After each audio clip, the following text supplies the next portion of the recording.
Well, joining me to discuss whether those sanctions will have any impact in Russia is Ben Judah, author of Fragile Empire, How Russia Fell In and Out of Love with Vladimir Putin, and Nina Schick from the independent think tank Open Europe. Ben Judah first, Britain's now backed a whole range of travel bans and asset freezes. Are you impressed or not? Well, Britain's backed a whole range of very weak sanctions and very weak asset freezes.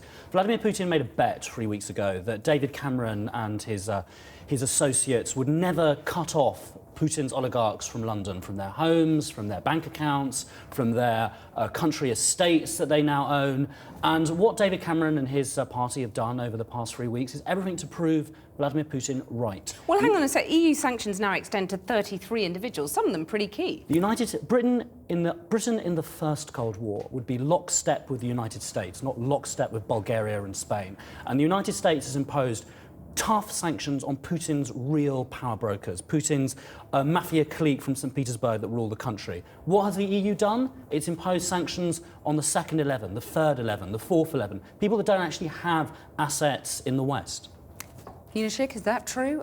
Is the UK morally compromised because the city needs Russian money to keep it afloat? Well, it's all a little bit conspiracy theory from my perspective, because although there is a lot of Russian investment in the city, it only counts for 0.5% of the actual overall total European investment. So we're talking about a global hub here. It's not actually that big of a deal.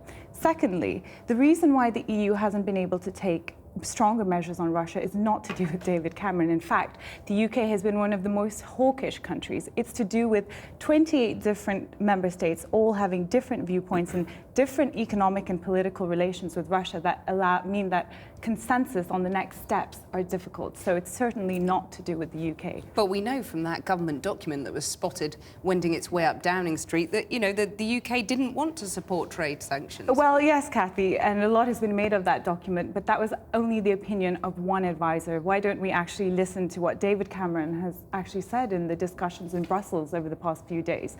And in fact, the UK has been one of the most vocal countries in calling for broader economic sanctions on Russia.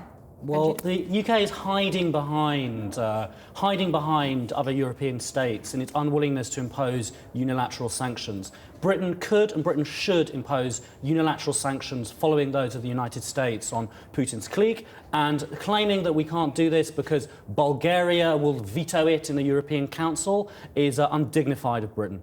You've got to admit, the Russians don't fear Europe at all, do they? I mean, Putin is joking about these sanctions. Well, I think one of the problems here is too many binary comparisons are being made. This is being simplified into black and white so often in the narrative, as we're doing here, saying that Britain, should back these sanctions.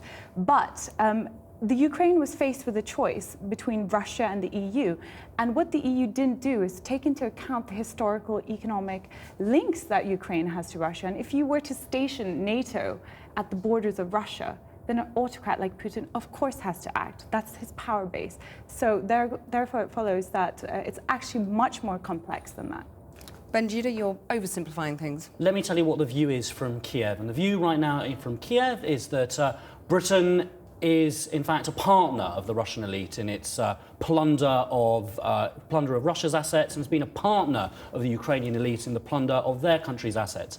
I spent a week talking with new ministers and candidates running for mayor in Kiev, and what they are going is, we're not stupid.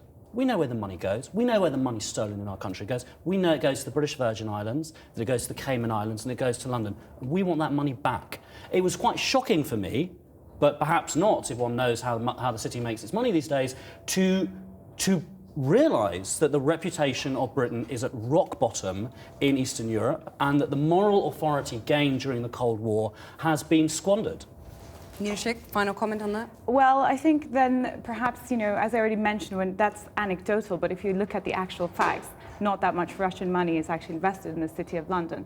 And it's actually countries like Germany who have been the most dovish in taking a hard approach to Russia. Nina Schick and Ben Judah, thank you very much for joining me. Jackie.